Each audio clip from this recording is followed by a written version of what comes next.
I heard about these. I've never seen one before. Yeah, well, now you have. Yeah. Look, pay yourself whatever and, monstrously give yourself a horny. nice It is tip. super horny. It's terrifyingly horny.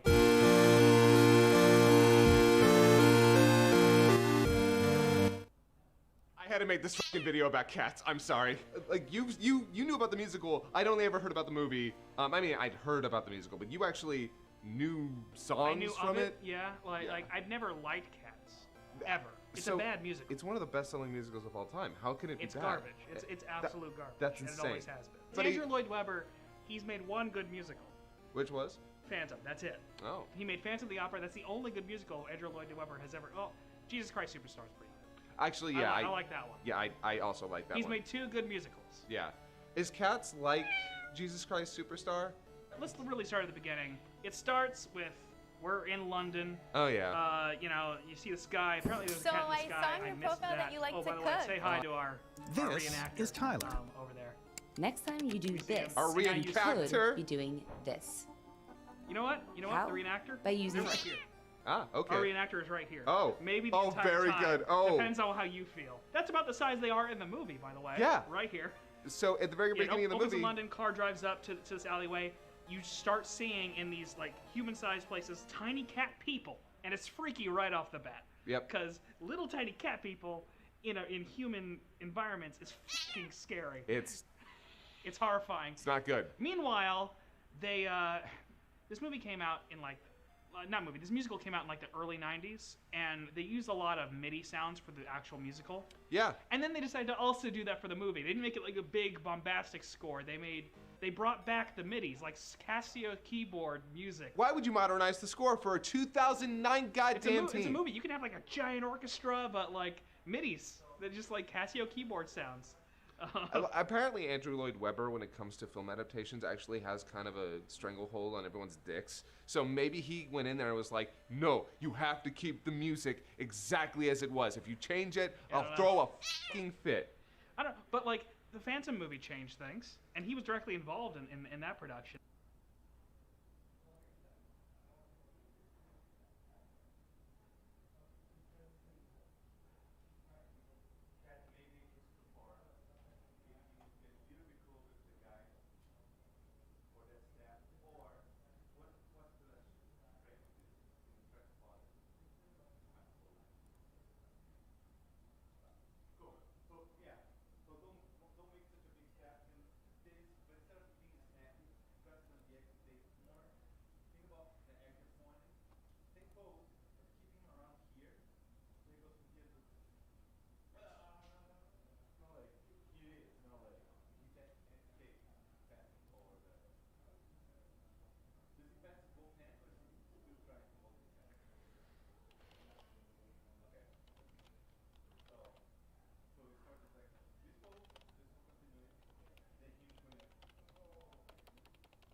What will I be doing today? I would personally love to know a little. What are we supposed to do? Working like I want something to listen to.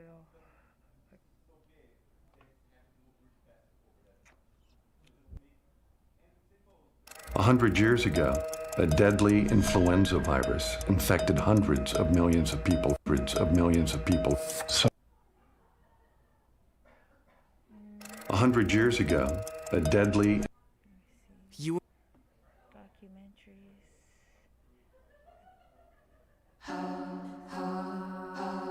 Everybody. Rotten, maybe. I watched the Avocado War. Tourist, Evil Genius, Afflicted, The Family Diagnosis. Maybe I should listen to a podcast.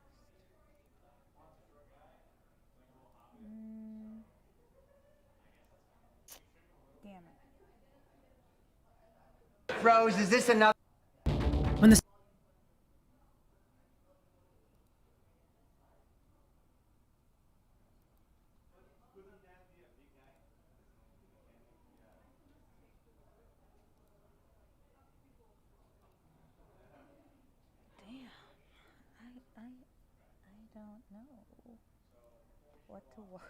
what to not watch but listen to. If either I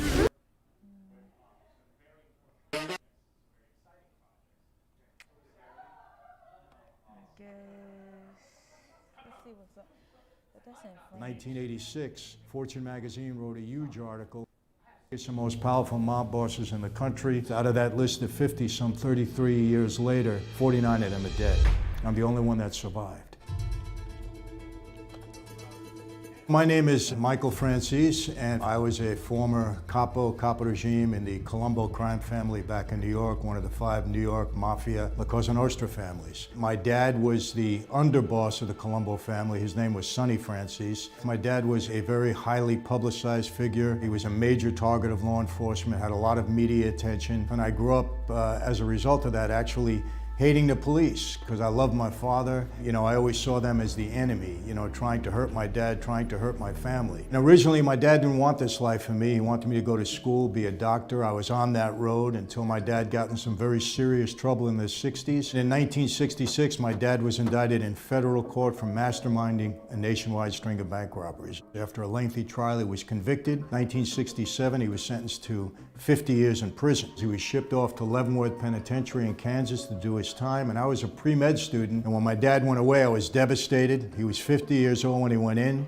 Figure he had 50 on top of that, he'd never come out of prison alive. And at that time, Joe Colombo was the boss of our family. He kind of took me under his wing. I started to meet a lot of my dad's friends. They would say to me, Mike, what are you doing going to school? If you don't help your father out, he's gonna die in prison. So I was very impacted by that. I went to see Dad, and he was pretty upset. He didn't want that life for me originally, wanted me to go on as a professional, but he knew my mind was made up, and I was a pretty headstrong kid. He kind of threw his hands up, I'll never forget, and he said, all right, but if you're gonna be on the street, I want you on the street the right way. He says to me, go home, somebody will be in touch with you, do whatever you're told. He actually proposed me for membership in that life. You can't just go up and tell somebody, hey, I'd like to join. Somebody has to propose you, they have to vouch for you, say you have what it takes. So in my case, it was my dad. Next 18 months to 2 years, I was in kind of like a pledge period. I was known as a recruit. I was on call 24 hours a day. You had to do whatever you were told to prove yourself worthy to become a member.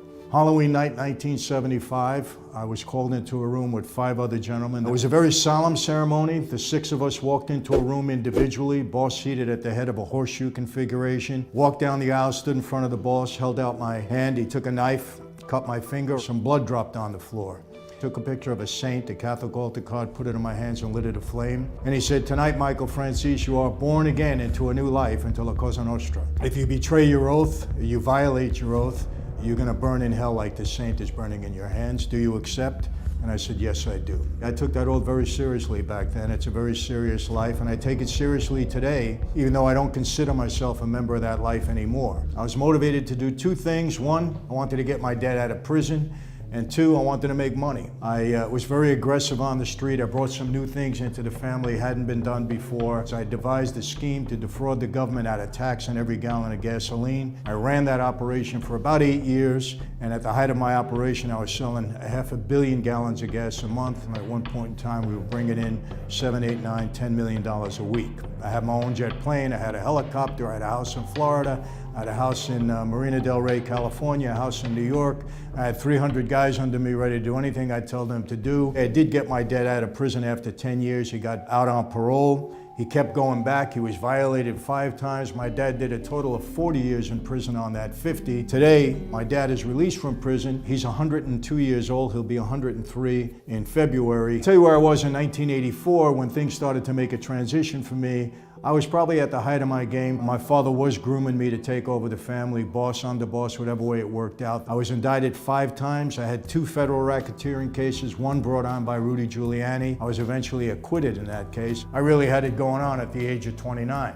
And among many things I was doing back then, I was making movies. I had a production company in LA, and Smokey Robinson was a good friend. He comes to me with a screenplay for a breakdance movie. So we made this movie in Florida, and I brought in 50 professional dancers to work in the film. There was a young dancer by the name of Camille Garcia. I saw her, and that was it. You know, it was like you had me at hello. And as a result of my falling in love with her and us being so far apart, I mean, I'm this mob guy, and she's this young girl of faith. I knew if I wanted her in my life, I had to make some changes. I decided to try to walk away from that life. I didn't want to hurt my former associates, but that's not something that you do. When you leave that life, it's considered betraying your oath, and you can pay for it with your life. I was willing to take that chance. I took a plea on a big racketeering case involving this whole gas scam that I was involved in. I got a 10-year prison sentence. I married Camille. She's now my wife of 35 years. We moved out to California. I go off to do my time. As a result of that, I'm in a lot of trouble. Immediate contract on my life. My father at the time pretty well disowned me. He was very upset with what I did. I had law enforcement all over me. The feds wanted me to become a major informant, major witness. I didn't want any part of that. I had a very rough time in prison. I did 5 pretty tough years as a result of that. I got out after 5 years on parole. I'm on parole for 13 months. Worst 13 months of my life. You know, basically dodging bullets, a lot of trouble with the feds still, trying to make a living out in California. My wife and I, at that point in time, we had 2 little babies, third one on the way. After 13 months, like a fool, I make a mistake. I fall into a trap, violate my parole. They send me back to prison, told me I'd never see the light of day again, I'd never be a free man. I did 29 months and 7 days in the hole. 24 hours a day, 7 days a week. I was in lockdown. It was during that time that I became a person of faith, studied my Bible very much, and decided that I was going to really try to make a transition in my life.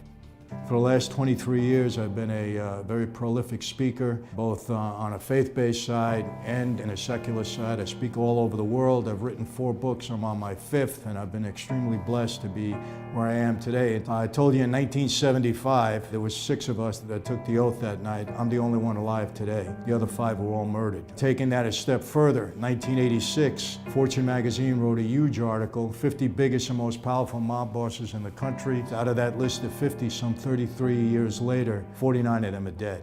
I'm the only one that survived. So to say that I'm a fortunate, blessed guy is really an understatement. And, you know, I attribute that to God having a different plan and a purpose for my life, and me meeting this young girl, because if it wasn't for her, I'd either be dead or in prison for the rest of my life, without a doubt, like all my former friends and associates. You know, I have to say, during my time in that life, I was a committed mob guy, and I wanted to be the best possible mob guy I could be. I wanted to make my father proud, and plus I try to do my best when I'm doing something. But there were times in that life when I did things that I just did not feel good about, and I'm almost ashamed to say that I did them anyway. I saw people get killed for the wrong reasons. I saw people suffer for the wrong reasons. You know, unfortunately, you can't go back and change things. You can only hope that you can move forward and do better. The mob life should not be glorified. I always say it's an evil life. I'm not calling the guys evil, because I was one of them, and I don't judge people like that. But the life is evil because I don't know one family of any member of that life, including my own, that hasn't been totally devastated. So any lifestyle that does that to families is an evil lifestyle. You know, I just really want to encourage people that you can't come back from a bad situation. I mean, look, everybody predicted my death. When I walked out of prison, everybody, from law enforcement to everybody on the street. The important thing is you got to be held accountable. You got to surround yourself with the right people, because in this life, you are who you hang out with. And I have a wife that holds me accountable. I have children that hold me accountable. I have a church that holds me accountable. And this is the way I stay on the right track. You can come back from a bad situation. You can defeat the odds. And I just want to encourage people to never give up hope in that regard.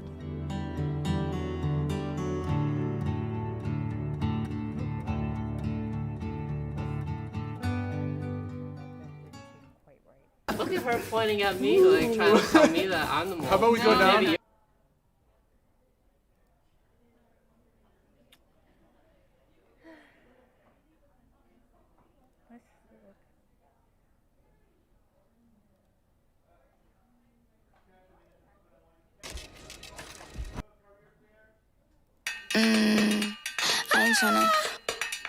I ain't tryna.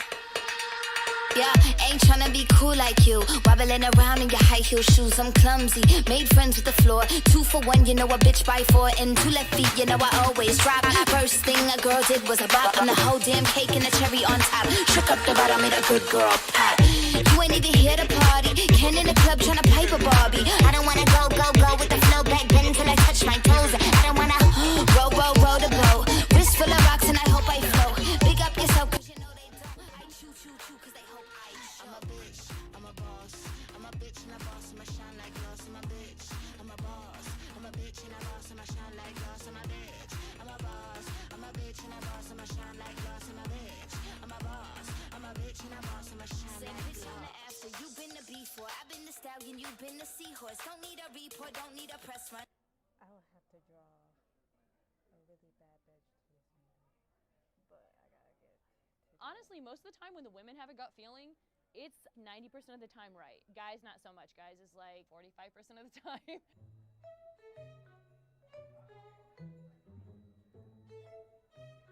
My name is Elizabeth. I'm a private investigator in Los Angeles. My name is John. I'm a private investigator, and I've been so for about 2.5 years. A lot of people hire PIs, people from all walks of life, every race, gender, age. I get a lot of stories out of my job. People ask me, do crazy things happen to you, just because you're a private investigator? Because you're in LA, this is the land of insanity. It's so much fun. Here's one of my horror stories. This woman hired us to see if her husband was cheating. And she calls us saying, my husband's been acting different. He comes home really late at night. I have these weird feelings. One of his female friends, who we've been friends with for a long time, has been acting really strange lately and really nice. We had to go follow her husband to see if he was cheating. She said, okay, my husband is going to this restaurant. By that time, we already have the description of what he looks like. They send us photos. They send us pictures of the car he would drive. But a lot of the times when they give us a photo, it's like a photo maybe from 5 or 15 years ago. You're trying to see if this person in person looks like he does in the photo. I get to this restaurant where she wants us to follow her husband. And I see the guy and I'm like, okay, this is the guy and this is exactly him. It looks just like him. He's got this goatee and he's sitting with this woman and they're really flirty. Well, I get a seat over next to them and I kind of have my camera and you're being really discreet because you're on your phone. I'm sitting there for at least 45 minutes and I'm getting so many juicy things and they're cuddling up and they're kissing and I am so excited because I just broke this case. It's done. The woman's going to be so happy. Go to meet with the woman. It's really sad. She's crying and okay, I'm ready to see this. Finally, you set the camera down there and your phone and you're like, okay, here's the video and here's what we saw. And I press play and she's crying and all of a sudden she looks at it and she goes, what? That's not my husband. I'm mortified because I just thought I had done this amazing job on this case. And even the woman who he was with looked exactly like the subject's friend. It was two couples who looked almost exactly alike in the same restaurant at the same time. About a week later, we caught him for real. I got the wrong people, but she was pretty impressed because she said, I've never seen anyone who looks so much like my husband in my life. It was my first surveillance gig ever. I had to set up and stake out this house a young girl was staying at, and her parents were concerned that she would be doing something, dangerous or illegal. And almost as soon as I pulled up, I see the subject leaving the house on foot. All of a sudden, I'm on foot, I'm walking, and I don't know where I'm walking. This subject goes first to a park known for certain transactions to take place. She sits down and just reads a book for an hour. And then she gets up and she starts walking again. And she's walking through high-end clothing and that sort of thing, and pokes her head into a couple stores, and I have to, enter these stores and maintain a distance, but it's a tight little store, and I'm not a guy who would walk into these stores, keeping an eye on the subject, and then she would leave, so I had to pick up the tail again and follow her. Before I realized that a couple hours have gone by, my car is 8 or 9 miles away. I mean, I barely know where I am. I'm in this environment where I stick out like a sore thumb, so now I look like the weird, shady guy. She turns around, about faces, and begins to walk what appears to be back towards the home where she was staying. And I tipped my hand at one point. She turned a corner. I was trying to catch up with her. As I hit the corner, she comes walking back the other way. So for a split second, we're right there staring at one another. But at that point, I realized I can't risk having that happen again. If she sees me a second time, she might know something is up. I hopped in a ride share, got back to the house, and sure enough saw her approaching the home. At the end of the day, it turned out it was just a young lady who wanted to, get out and see what the city was like for a few days. So it was a happy ending to a scary story for the parents, at least. So I was on an investigation. The wife hired us and said, I think my husband's cheating. And I was called to be kind of the bait. We're called bait girls, to see if the guy's gonna bite and cheat on his wife. He did really fast. And while we were on our first date, we were sitting there and we were having dinner, and all of a sudden he leans over to me and he's like, I have something to tell you though. And I was like, okay. And he goes, you may not know this, but I'm really smart. And I was like, yeah, obviously you're really smart, you know, charming and all of that. And he goes, I know my wife. I think she's hired a private investigator. So I just had to keep, really calm. I was like, oh, really? And he goes, yeah, no, I think she did. And I was like, oh, nobody does that. That's crazy. Do people actually hire PIs these days? And he's like, yeah, but I'm on to her. And I was like, okay. On the third date, he tells me, I just feel like you're actually a PI. But here's the thing, I don't even care. And I still want to date you. And I was like mortified. I try to keep a straight face. I was like, no, I'm not. I do social media. No, I never told him. He had already sent me enough photos that were incriminating enough, though, to where, I was just gonna walk away. It was kind of funny, honestly, because I like catching bad guys, man. It's fun.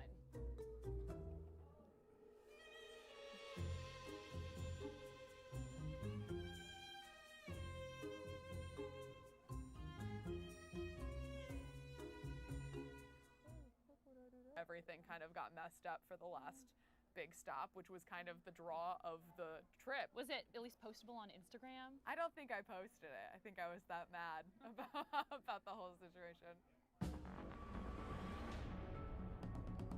I'm Elizabeth South. I'm a private investigator with Kane Associates Investigations here in Los Angeles, California. John, you think that'll help me? Yeah, it better. This is John. Yeah, I'm John. This time we're playing Two Truths and a Lie regarding exotic travel stories. Let's smoke out a liar. Hi, I'm Jennifer, and I almost got kidnapped in China trying to go to the Great Wall, 4 hours away from me.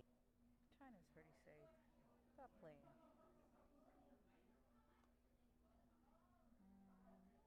Did you know you can make a living full-time online? You don't have to go into an office or step.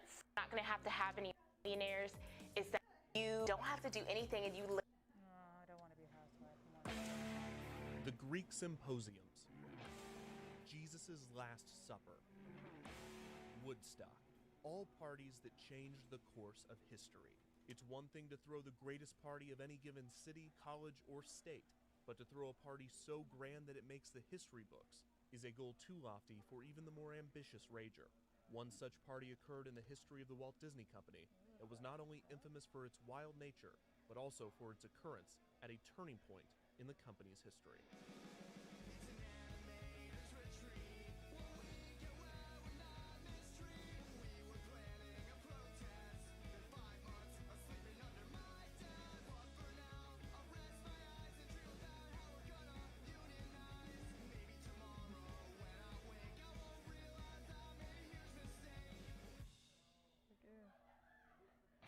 I noticed I'm not drawing. It was a wonderful time. People coming from all over. They were funny guys. They were offbeat. It was a lot of fun. We were all young. It was great. There wasn't anybody you couldn't go to ask for help. It was just one big, happy family. In late 1934, animators from Walt Disney Studios gathered after hours at the studio's headquarters on Hyperion Avenue in Silver Lake, Los Angeles. Only a select few of the company's over 200 employees were asked to come in for the presentation, to be given by Walt Disney himself. The meeting turned out to not only be the announcement of the studio's biggest project yet, a feature-length adaptation of Snow White, but it was also a performance, with Walt acting out the story's scenes and giving life to some of its characters. The 3-hour presentation was incredible and inspiring, and Disney's animators were motivated to take on what would certainly be a huge risk for the studio. Up to this point, Disney was focused on animated shorts and comic strips, so a feature-length animated film would be a huge step for the company, while his brother Roy, along with lawyer and counsel Gunther Lessing, dealt with the business complexities of such a risk. Walt put together a story department for Snow White, and began working with his growing staff to produce the film. Disney was often described as the conductor, with his artist being the orchestra. While he was not a skilled animator or cartoonist himself, no one could deny Walt's abilities as a storyteller. He had a strong sense of what the audience wanted, and he was present in every step of production, critiquing each frame until the product was just right. Despite this working relationship being compared to a sophisticated orchestra, the working environment at the studio more closely resembled a fraternity. For one, the animators were young.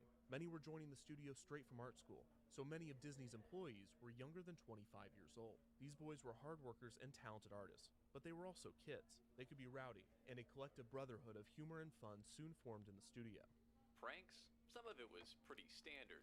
We'd balance a cup of water over a door to drench someone when they opened the door. One time someone put a roll of animation paper up there. That must have hurt when it fell. On their lunch break, the animators would often go to the nearby Griffith Park to have a few beers and play football before returning to work for the afternoon. One animator, Fred Moore, would develop a reputation for drawing images of naked women that he would refer to as Freddy's Girls. Moore also had more than a few drinks during the day, and some referred to him as a functioning alcoholic. Another animator, Ward Kimball, would become well known in the group for being not only a great artist, but a fantastic musician. The accomplished trombonist would even recruit a few animators to join a unique jazz band.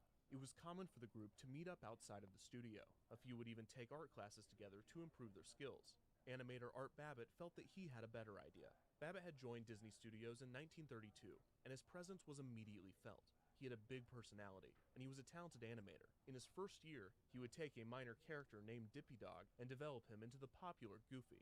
Babbitt was also a well-known womanizer. My attitude was, if it moves, screw it. Babbitt felt that the animator's practice time would be better spent outside of the classroom. He would take it upon himself to host his own classes in his home, where he would pay models to pose nude for the artists. Word quickly got out about the drawing sessions, and Babbitt's house was soon filled with artists, most of which were not formally invited. Walt soon found out about these meetings and took Babbitt aside. Suppose it got in the newspapers that a bunch of Disney artists were drawing naked women in a private home. It wouldn't sit very well. Walt was happy that his animators were excited to practice their skills, and he offered Babbitt the studio space for the sessions. Solidifying this fraternal working environment was the studio structure. At the time, Disney Studios was segregated, not racially, as Disney would not hire a full-time African-American animator until 1957, so in a certain sense it was, but also it was segregated by sex. The animation process was separated into different departments, mainly the key animators, who would draw the key poses of the animation, the in-betweeners, who would draw the frames in between the keys, the ink and paint department, who would ink and paint the drawings, and the camera department, who would capture the frames on film. All of these departments were made up of men, except for ink and paint, which was composed of women. These women were performing a task that required a high level of precision and artistry. They were paid the least and received little to no credit for their work.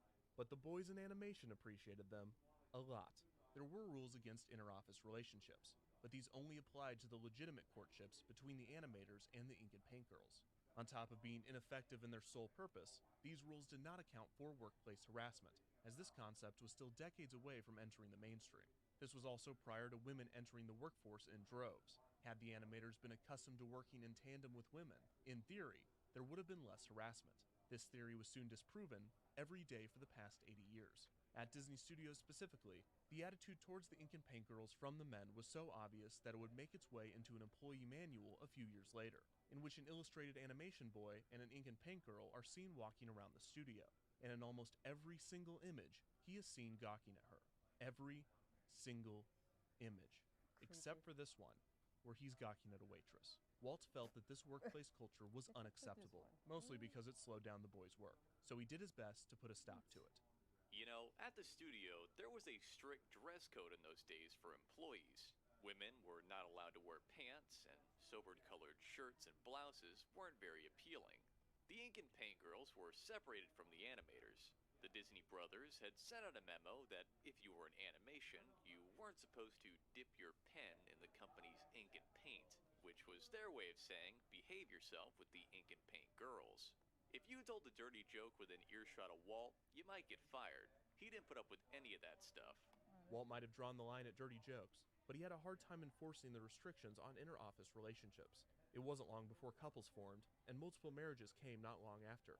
Claude Coates, Ken Peterson, Ward Kimball, and more would find their wives in the studio, most from ink and paint, and the amount of relationships would rise as more people were added to the studio to work on Snow White. One of Walt's managerial talents was his ability to hide a threat within a joke, as he would do whenever an inter-office marriage would occur. I had gotten married. I married a gal named Dorothy Powers. She was a supervisor in the ink and paint department. The first words from Walt were, "I'm supposed to fire one of you two people." Of course, that was very discouraging. Even with his passive aggressiveness, Walt found little success enforcing the relationship policy. After all, he had met his wife Lillian in the ink and paint department, so he could only say so much. Yeah, exactly. While there was still the physical separation of the men and women at the studio, there was one non-secretarial girl consistently with the boys in animation, 14-year-old Marge Belcher. The young dancer had been selected to model as a reference for the character of Snow White, and the animators immediately welcomed her into the family.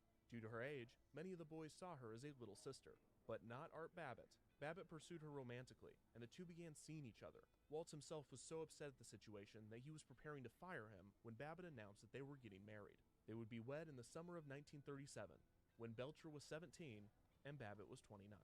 Walt saw this fraternity of boys as a family, but as endearing as it may appear, it was Walt's version of family. Walt's father Elias had instilled in him a tireless work ethic and rarely praised his work, and Walt brought these philosophies to his family at the studio.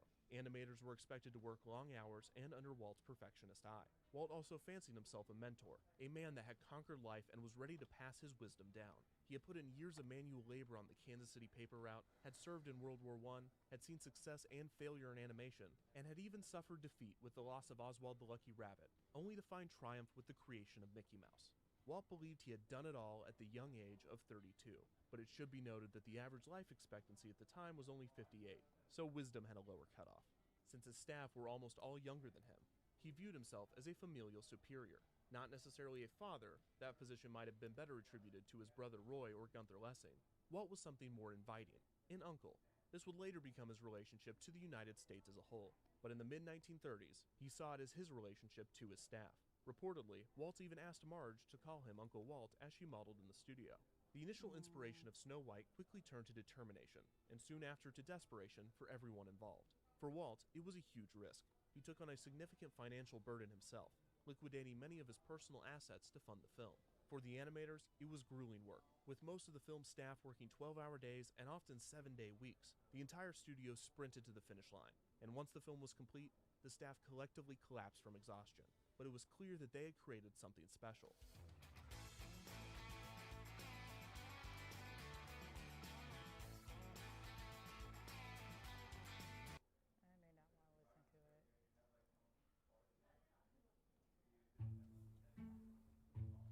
I hate to have to report this.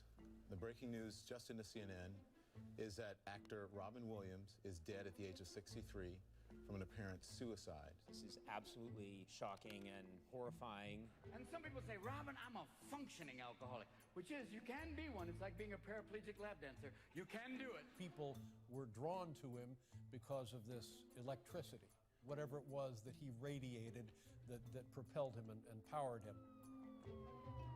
Another generation has lost another bright young comedian. Tonight in Chicago, there are tears at the death of Chris Farley. Comic actor John Belushi died today. Sam Kinnison's funeral will be held at Forest Lawn in Los Angeles. This morning, we've learned a popular comic from St. Paul has passed away. Mitch Hedberg died in a hotel room in New Jersey. We just lost Brody Stevens. It's such a hard one to take because everyone loved that guy. So heartbreaking that such a funny guy. Yeah. So we hate to lose comedians. You know, why is it so many times the people who are the funniest deep down have a horrible sadness? Are comedians more depressed? I bet there's a lot of depressed stockbrokers. I don't know. I'm no expert. Just another white guy in his 30s with glasses who does comedy and gets sad. There must be something to it. Like, you know, if we're making a documentary, there must be something to it. If ignorance is bliss, then the opposite must be true also, where clarity is misery. I have this theory that maybe percentage-wise, comedians aren't more depressed than the rest of society. Maybe the rest of society just isn't talking about it professionally. The question of like, can you tell us a little about your journey with mental health? That's a tough one because it's like either a very long story or the bullet points get scary fast. You want to know about my journey? I wish people focus more on people's journeys these days. Wow, what a question. Getting right into it. Hello, my name is Baron Vaughn. I'm a person who lives life, so therefore I experience anxiety and depression. All of us learn a skill set inherently as children that gets us through childhood. 100% of comedians become comedians because somewhere in their childhood they needed to be funny in order to survive. I started being funny because I was imitating my dad, who's really funny, And my brother's funny, my mom is funny, so funny was just a common language in our household. If you could make people laugh, you could take down their defenses. And if you could take down their defenses, they would listen to you, and they might even like you. That survival was finding a way to be funny, to diffuse a scary household or abuse, or to be the first one to make a fat joke before someone else does, or you might be the only Jew that anyone knows. And I was like covered in black hair and tiny with big teeth that didn't fit my tiny head. All those things were fed into how I became a comedian because I needed to be funny, to be liked. Just being good at this and trying to be funny and trying to be smart and trying to get the laugh, that's the thing that I was able to use to self-soothe. Maybe it's because I was such an insecure, warped little creature that I needed that laughter to feel good about myself, but it did get me high, and I loved it. In 5th grade, I did a solo talent show act. It was basically a one-person sketch that I wrote called The Me Station, which was all about a TV station where there was only one person playing all the parts. And I made everyone laugh, and it made me more popular. I mean, I can only say that in those binary terms because that's all that matters when you're a kid. It literally, people respected me more. I'm the youngest of 10 kids, and early on I was like, something's not right about this. I don't know how much energy I'm supposed to have, but I feel like I don't have enough. I don't know what people are walking around with, but I feel like based on civilization, other people have more than I do. When I was 8 or 9 years old, I must have had my first panic attack, and I didn't know what it was. I remember thinking that if I ate more food, I would feel better. And so for years, I just thought, oh, this means I'm hungry. A panic attack is basically the inverse of an orgasm. It's like the worst feeling you could have. I had a sense that something was up. Probably around like 5th or 6th grade was when I started to feel a little bit aware that I was not on the same wavelength as the people around me. And by 8th or 9th grade, I was very deeply in my own head and already very, very adept at hiding how I was often feeling on the inside. You know, there's a difference between like, this is who I am and I feel sad today, then I'm so sad that I don't feel like myself. Depression is so vague, but it's insidious in that it's like, no, you're sad because you're the worst. And then you're like, oh yeah, I am the worst. I was in college, and it actually first manifested as issues around eating that later turned out to just be a mask for depression. Yeah, I have a lot of anxiety. I don't know. I feel like it's weirder to not have anxiety than to have it. I think before that, I kind of thought everyone maybe went through these periods of melancholy and sadness, and they were just maybe handling it better. The point of everything felt like it was a race, almost like you were reading a book and you always knew the way the book ends, and then suddenly you realize all the pages are blank and you're like, I don't even know if this is supposed to be a book. It just kind of, the bottom fell out of everything. I was put on Xanax at 13. They just upped the dose and upped the dose and upped the dose until I was taking 4 Xanax 4 times a day. The psychiatrist who originally put me on it hung himself. I mean, I can't just skate by that. It's crazy. Since I was 16, it's been a process of learning how to manage panic attacks, general anxiety, agoraphobia, and certainly depression. I've been diagnosed as having low-grade dysthymic depression, which is kind of an inability to experience joy. Every girl I know is 2 things. Freezing, starving. Saying I don't know how to experience joy feels like you're not going to be on the top of anyone's list. Like, who should we get for the party? Well, we'll get the guy who doesn't experience joy, of course. there aren't a lot of upsides. I remember it was the night before I started 4th grade. I went to go to sleep and I was nervous about the first day of school, and then I started thinking about all the things I was worried about, and then all the things I was guilty about, which is weird because I wasn't raised religiously. I don't know where that guilt came from, and I stayed up all night. I didn't fall asleep. And I have my 4th grade picture. It's actually my Twitter picture, is my school picture taken after I hadn't slept all night. So I have these like dark circles for a 9-year-old, and that basically started a period of what I now know to be basically obsessive compulsive looping and intrusive thoughts, and it basically led to stomach problems. They thought I had some sort of virus. I had constant diarrhea from thinking and worrying. I was depressed. It's such a taboo subject. People don't want to talk about it, or people feel like they can't talk about it. My parents' generation, crazy people got stuck in a fucking hospital where they got chained to the wall and electrocuted and lobotomized. Like, so I get why that old generation's like, don't talk about this stuff.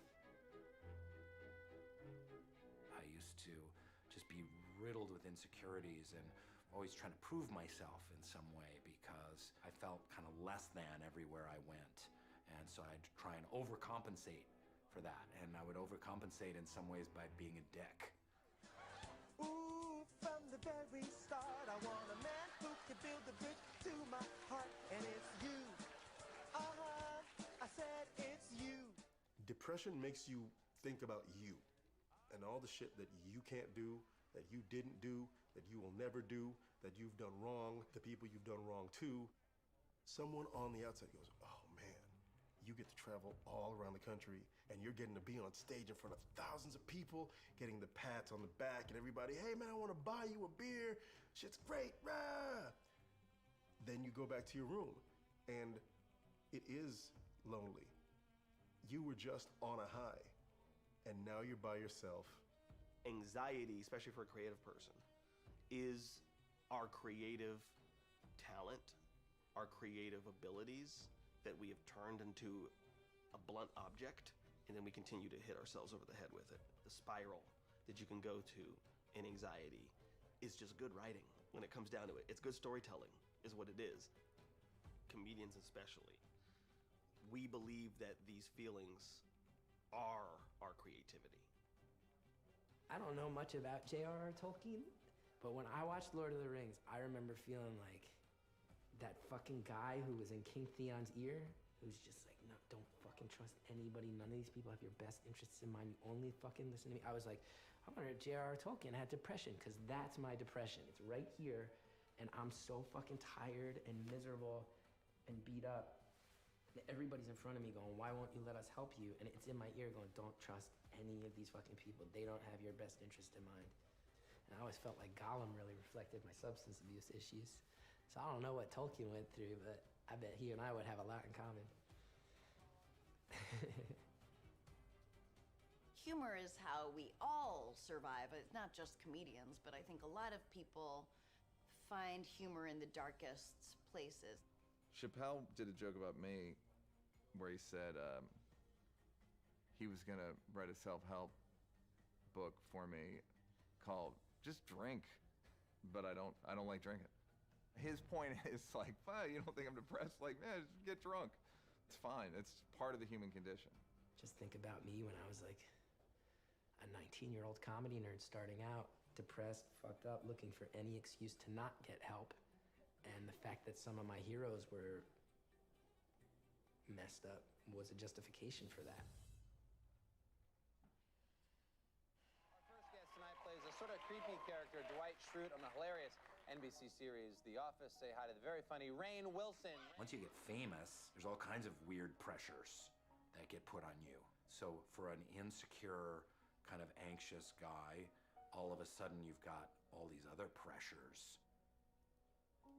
I was in Vancouver filming a TV show. I felt like I did not have a right to feel the way I was feeling because I was employed during the recession and I was on a TV show in a different country with great food. I mean, you want some good food. I'm talking Vancouver.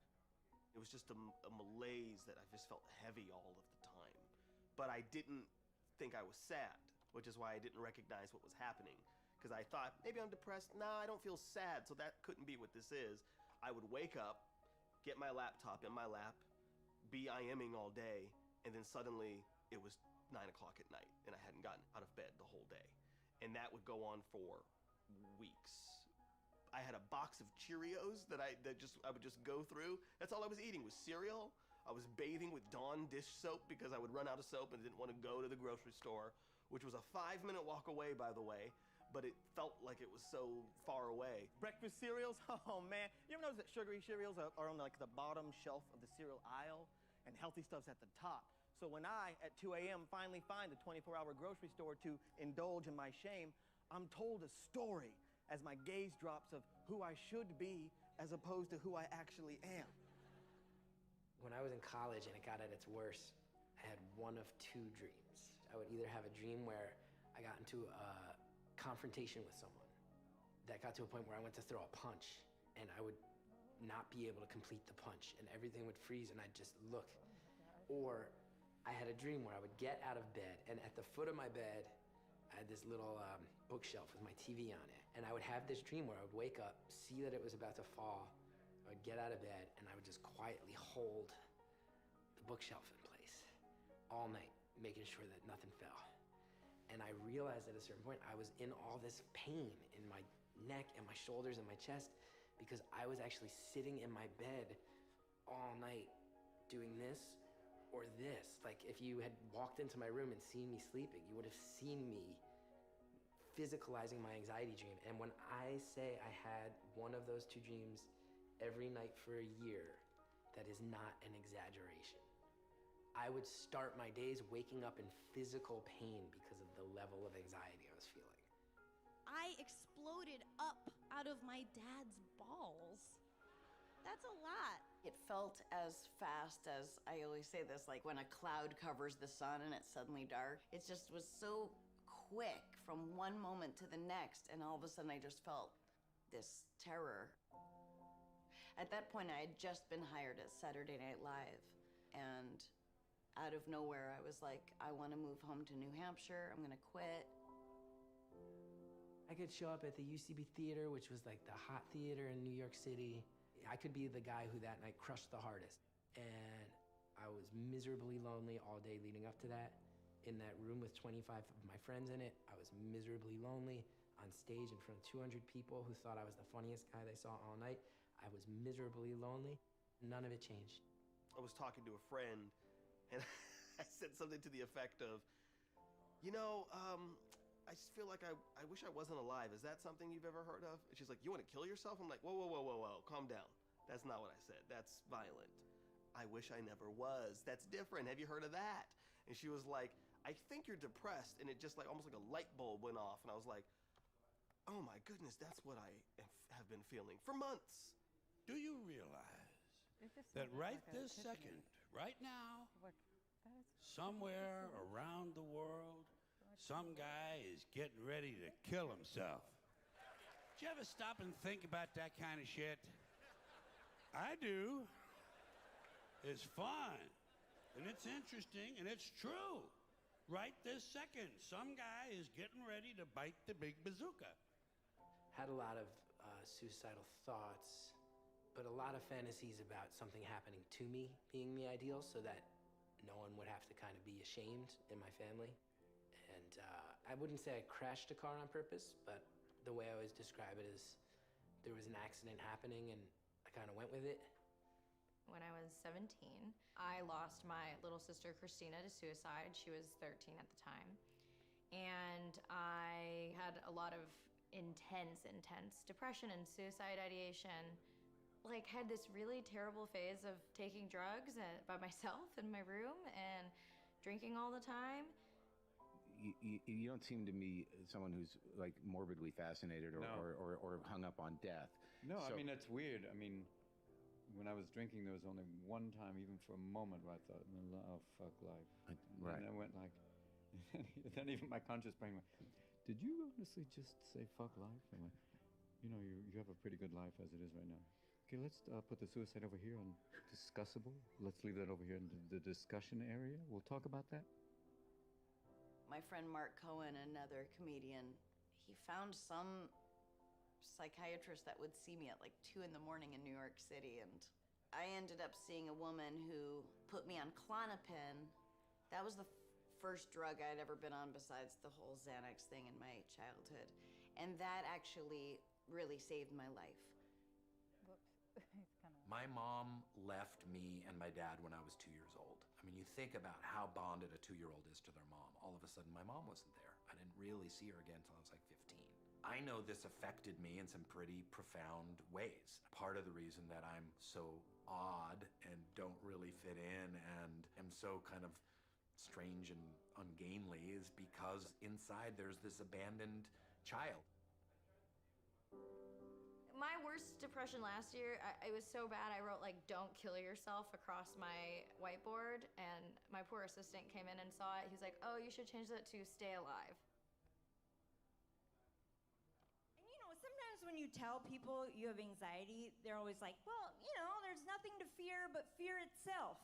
It's like, okay, have you checked out some of fear's work? I need to be honest with you all. I truly did not want to be here. It's not that I don't love you all or I wasn't honored to be giving the baccalaureate speech. I do, and I was. It's just, I've been going through a really hard time recently. But we all have this trauma. The point is to transform that into being an artist, telling stories. And I'm the guy who played Dwight. So I'm supposed to be funny. I just don't feel very funny these days. We all have these kind of fucked up things that happen to us, and we can get through them. You know, we can get through it and transform it and use it. I think the guiding principle in everything that I do is to make other people feel less alone. I say that, but it's kind of a lie because it's really to make me feel less alone. It's one of the reasons that I love being a comedian, because if I can find comedy people anywhere I go in the world, and I know I'm gonna hear good stories, and I'm gonna be sitting around with people who are also, if not okay with being fucked up, at least perhaps more honest about it than other folks might be. What's gonna drive a person to get up on a stage and try to make other people laugh and be like, here, I'm gonna let you judge me for however long I'm up here. And I think that has to come